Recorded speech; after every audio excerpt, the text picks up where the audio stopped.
Hello everyone. तो कैसे हैं आप सब? आई होप आप सब बढ़िया होंगे। और आप लोग आज संडे है तो मॉक टेस्ट लगा चुके होंगे। बहुत सारे लोग RWA से लगाए होंगे, बहुत सारे लोग टेक्स्ट बुक से लगाए होंगे। तो मैं तो टेक्स्ट बुक से लगाई हूँ और टेस्ट नंबर मेरा 10 है ये जो मैंने लगाया है।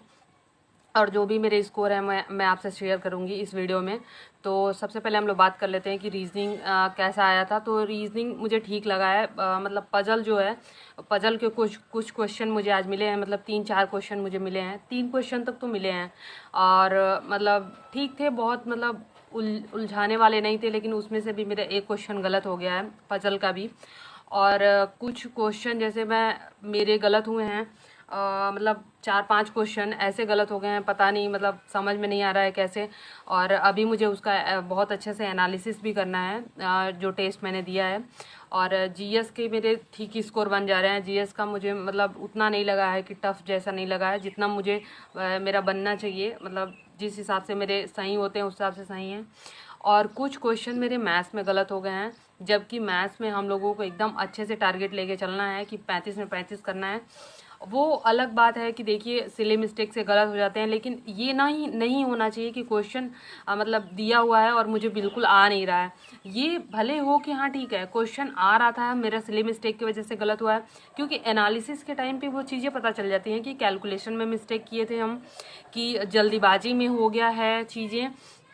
ये चीज़ें होनी चाहिए। और जैसे कि जो नए टाइप के क्वेश्चन अगर आपको मिल रहा है तो उसको नोट डाउन करिए, उसको उसी टाइम रिवीजन कर लीजिए, उस टाइप के 2-3 क्वेश्चन लगा लीजिए, ये कर लीजिए। क्योंकि एक चीज़ और है ना कि जैसे कि हम लोग टेस्ट देते हैं और फिर उसके बाद टेस्ट दे के आज मतलब दे लिए, अगर मान लीजिए कि जिसके 60 बने, 65 बने, 70 बने, कि अब नहीं मुझे देखना है, मुझे ये चीज़ें करनी ही नहीं है। अब बहुत सारे लोगों का देखिए टारगेट हम लोग को लेके चलना है कि हम लोग को 105 लेके चलना है। मेरे भी अभी पूरे मतलब जितने भी मैंने मॉक टेस्ट दिए उसमें हाईएस्ट मेरे 102 ही गए हैं। इससे ज़्यादा मेरे मार्क्स नहीं गए हैं अभी तक के टेस्ट में, हाईएस्ट मैं बता रही हूँ। और उसके बाद से सब 90, 80, 85, 81, 87 ऐसे ही रहे हैं मेरे भी, बहुत ज़्यादा नहीं रहे हैं। तो इसलिए हम लोगों को ये नहीं देखना है कि नंबर इंक्रीज़ नहीं हो रहे हैं और एकदम होपलेस हो जाना है। क्योंकि एग्ज़ाम हॉल में अभी हम लोग यूपीपी में देखे होंगे आप लोग, हम लोग टारगेट, सब लोगों का टारगेट कभी नहीं, ये तो कोई नहीं सोचा होगा कि मैं 150 में मेरे 80-90 क्वेश्चन ही सही होंगे। सबका यही था कि 110 प्लस मतलब सही करना है एकदम, ये वाला टारगेट था सबका भी। और लड़कों का 120, 130 ये टारगेट सबका था। लेकिन देखिए एग्ज़ाम में जब बैठे 23 तारीख वालों का तो ऐसा था कि एकदम माइंडसेट ही चेंज हो गया, उतना प्रेशर और चीज़ें की एकदम से मॉडरेट लेवल की आ गई चीज़ें। और देख के इंसान इतना हड़बड़ा गया कि आते हुए क्वेश्चन गलत किया है और टाइम इतना ज़्यादा कंज्यूम कर दिया है कोई कोई क्वेश्चन पे देखते देखते। हर किसी के साथ हुआ है, मेरे साथ हुआ है, सबके साथ हुआ है ऐसी चीज़ें। तो वही मैं बोल रही हूँ कि आपको ये चीज़ें नहीं सोचना है कि जैसे कि फुल लेंथ मॉक टेस्ट मतलब मान लीजिए हम लोग लगा रहे हैं, कुछ टेस्ट ऐसे होते हैं जो मॉडरेट लेवल के थोड़े से आ जाते हैं, कुछ ऐसे होंगे थोड़े से नॉर्मल होंगे तो उसमें मेरे स्कोर बहुत अच्छे हो जाएंगे। फिर अगले दिन कोई मॉडरेट लेवल का आ गया, थोड़े स्कोर कम हो जाते हैं। तो हाँ ये सब चीज़ें चलती रहेंगी। लेकिन ये एक दिमाग में रखना है कि ठीक है, अगर मतलब मुझे मॉडरेट लग रहा है तो सबको लग रहा होगा। जो पढ़े हुए होंगे उनको ये चीज़ें नहीं होती है। उस टाइम पे हम लोग को ये चीज़ें सोच लेना है कि हाँ थोड़ा सा पेपर ठीक ठाक आया है, हमको जितना आ रहा है उतना और अच्छे से और सावधानी से करने की ज़रूरत है, जितना आ रहा है पहले उतना कर लेना है। ये चीज़ें एकदम सोच के चलनी है। ये बिल्कुल नहीं सोचना है कि टफ आ गया है और नहीं हो पा रहा है। और पता है ये सब चीज़ें आने की वजह से एक तो एग्ज़ाम का इतना ज़्यादा प्रेशर रहता है कि आते हुए क्वेश्चन हम लोग हड़बड़ाहट में गलती कर देते हैं। इसलिए ये सब चीज़ें टेकल करके लेके चलना है। 80 बन रहे हैं ठीक है, 90 बन रहे हैं तो भी ठीक है, 100 बन रहे हैं तो बहुत अच्छी बात है, फिर उनको तो टेंशन लेने की ज़रूरत नहीं है। और जिनके 70 हैं, 75 हैं, 80 हैं, वो भी टेंशन ना लें, क्योंकि थोड़ा बढ़ेगा। आप बस प्रैक्टिस करते रहेगा, अभी 1 महीने हैं, आप एकदम अच्छे से लगे रहिए, एक एक दिन अल्टरनेट करके मॉक टेस्ट दीजिए, हो जाएगा चीज़ें।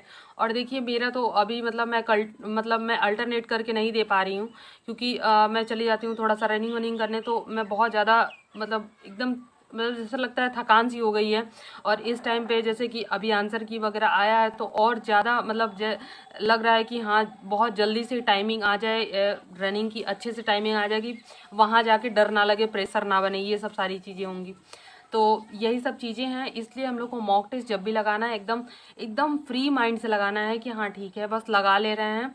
और जो नहीं आ रहे हैं उसको हमको पता होना चाहिए कि मुझे क्यों नहीं आ रहे हैं, गलत हो गए तो कहाँ मैं सिली मिस्टेक कर दी हूँ, कि प्रेशर में आके मेरे से गलत हो गया है, ये सब चीज़ें देख के चलनी है आपको। तो चलिए हम लोग अभी मार्क्स शेयर कर लेते हैं कि कितने मेरे बने हैं, और आप लोग भी अपने कमेंट बॉक्स में बताइएगा कि RWA में या टेक्स्ट बुक से आप लोग के कितने मार्क्स बने हैं और कितने क्वेश्चन गलत हो रहे हैं, ये सब सारी चीज़ आप लोग कमेंट बॉक्स में बताइएगा। तो चलिए हम अभी अपना बता रहे हैं कि मेरा कितना हुआ है। तो सबसे पहले मैं जीएस की बात करूँ तो जीएस में मेरे 33 क्वेश्चन सही हुए हैं, 7 क्वेश्चन गलत हुए हैं और 10 मैंने अनअटेम्प्ट मतलब छोड़ दिए थे। मैथ्स में मेरे 27 क्वेश्चन सही हैं, 4 क्वेश्चन गलत है और 4 अनअटेम्प्ट हैं। देखिए ये जो 4 क्वेश्चन मेरे गलत हुए हैं, अब ये क्यों हुए हैं, क्योंकि मैथ्स में सिली मिस्टेक ही है और प्रेशर ही है जिसकी वजह से गलत होते हैं, और बाकी तो कुछ नहीं है। अगर नहीं आ रहा तो आप तुक्का तो लगा नहीं सकते हैं। तो ये चीज़ें हो गई। रीजनिंग में है तो मेरे 27 क्वेश्चन सही हैं, 5 क्वेश्चन इसमें मेरे गलत हैं और 3 मैंने छोड़ दिए हैं। बहुत सारे लोग मुझे बोल रहे थे कि रीजनिंग का आप वीडियो लेके आइए। देखिए मेरी रीजनिंग खुद इतनी ज़्यादा मतलब अभी बहुत कम स्कोर चल रहा है, इतना नहीं होना चाहिए, बहुत ख़राब है। 32-33 से कम नहीं होना चाहिए, कोई कुछ भी बोले 30 से तो नीचे होना ही नहीं चाहिए, बहुत गंदा स्कोर है ये सब। तो टोटल मेरे बन रहे 87 क्वेश्चन करेक्ट हुए हैं, इनकरेक्ट मेरे 16 हुए हैं, और स्कोर मेरा बन रहा है 81.72, ठीक है 100 में। तो 100 में बोले 120 में, ठीक है। तो ये चीज़ें हो गई। और बहुत सारे लोगों का ये रहेगा कि मतलब अभी इतना कम आ रहा है, मेरा होगा नहीं। देखिए पढ़ाई कहीं नहीं जाती है, ये बिल्कुल डीमोटिवेट नहीं होना है हम लोग को सोच के कि इतने कम आ रहे हैं तो मेरा सिलेक्शन नहीं होगा। ठीक है ना, उसमें नहीं होगा तो बहुत सारे एग्ज़ाम है, अभी हम लोग को बहुत सारे एग्ज़ाम टैकल करने हैं और देने हैं। पढ़ाई कहीं जाती नहीं है, पढ़ते रहिए। एग्ज़ाम है, एग्ज़ाम का ये चीज़ें लेके चलिए कि ये नहीं सोचना है कि सिलेक्शन होगा कि नहीं होगा, लेकिन ये लेके चलिए कि एग्ज़ाम है, मुझे 100% अपना देना है, एकदम अच्छे से 100% देना है इसमें, और फिर जो होगा वो देखा जाएगा। बहुत सारे लोग ऐसे हैं जो हम ही लोग के जैसे हैं, बस पढ़ रहे हैं, और उस टाइम पे देखिए एग्ज़ाम में बहुत सारी चीज़ें होती हैं जो आप पढ़े हैं, अगर उससे क्वेश्चन फंस गया, जो आप जीएस में पढ़ के जा रहे हैं उससे फंस गया तो आप बहुत बेस्ट कर ले जाएंगे। और बहुत सारी चीज़ों से स्कोर डिसाइड होता है। बस ऐसा नहीं कि हम पढ़ लिए तो हो गया है। बहुत सारे लोग एग्ज़ाम में जाके बैठ के इतना प्रेशर हो जाता है कि वो अच्छे रहेंगे, वो पढ़ने में बहुत अच्छे रहेंगे, लेकिन वहाँ जाने के बाद इतना प्रेशर हो जाता है कि इंसान आते हुए क्वेश्चन गलत करके वहाँ से और चला आता है। और बहुत सारे लोग ऐसे होते हैं कि एवरेज रहेंगे, वहाँ जाएंगे, उनको पता रहेगा कि मुझे इतना ही करना है, मैं इससे ज़्यादा नहीं सोचूंगा, चाहे नहीं सोचूंगी इतना, और वो बेस्ट करके चले आते हैं। ठीक है, तो ये सब सारी चीज़ें होती है। तो हम लोगों को ये सब चीज़ें नहीं सोचनी है, केवल अपना अच्छे से कर्म करना है, जो भी रिजल्ट आएगा वो देखा जाएगा, इतना परेशान होने वाली बात नहीं है। ठीक, एनटीपीसी पड़ा हुआ है, इलाहाबाद हाई कोर्ट बहुत सारे लोग डाले होंगे, वो एग्ज़ाम है, और भी बहुत सारे। अभी देखिए अभी आरपीएफ एसआई भी आएगी अगले 2025 में, तो आप लोग अभी से लग के एकदम जो भी चीज़ें हैं एकदम, आपको अगर वर्दी का जुनून है तो आप बस पढ़ते रहिए, ये मत सोचिए कि इसमें नहीं होगा तो क्या होगा। बहुत सारे लोग कांस्टेबल में सेलेक्ट ना हो के 2021 यूपीएसआई में सिलेक्शन लेके ट्रेनिंग लेके आराम से अब ज्वाइनिंग वाइनिंग लेके और अपना जॉब कर रहे हैं।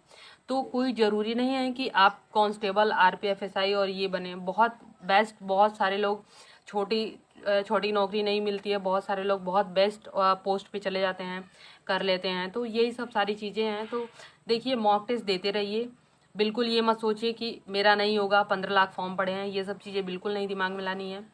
और जितने पोस्ट हैं उतने लोगों का तो होना है, ये तो मैं बार बार बोलती हूँ। तो हो सकता है उसमें से हम लोग भी आ जाएं, अगर हम लोग पढ़ते रहेंगे और ऐसे ही करते रहेंगे तो। सबकी अपनी अपनी स्ट्रैटेजी है और चीज़ें हैं, लेकिन थोड़ा सा स्मार्टली चलने की ज़रूरत है। और चलिए यही सब चीज़ें हैं, फिर मिलेंगे हम लोग। अगर मैं परसों मॉक टेस्ट देती हूँ, और मैं टेक्स्ट बुक से ही दूंगी, अगर मैं परसों मॉक टेस्ट देती हूँ तो फिर मैं आपसे अपनी टेक्स्ट बुक एनालिसिस जो भी होगा, मेरा टेस्ट का मॉक टेस्ट एनालिसिस मैं आपसे शेयर करूँगी। तब तक के लिए बाय बाय। आप लोग भी अपना मॉक टेस्ट लगाइए, कंटिन्यू पढ़ते रहिए, रिवीजन करते रहिए। मैं हो सके तो कल एक स्ट्रेटेजी वीडियो लाऊंगी रिवीजन के लिए, तो आप लोग अच्छे से देखिएगा उसको। और अभी भी अगर रिवीजन करने में आप लोगों को आलस लग रहा है तो समझ लीजिए बहुत ज़्यादा लापरवाही हो रही है, अब नहीं होना चाहिए। ठीक है, तो कल मिलते हैं नए वीडियो में, तब तक के लिए बाय बाय।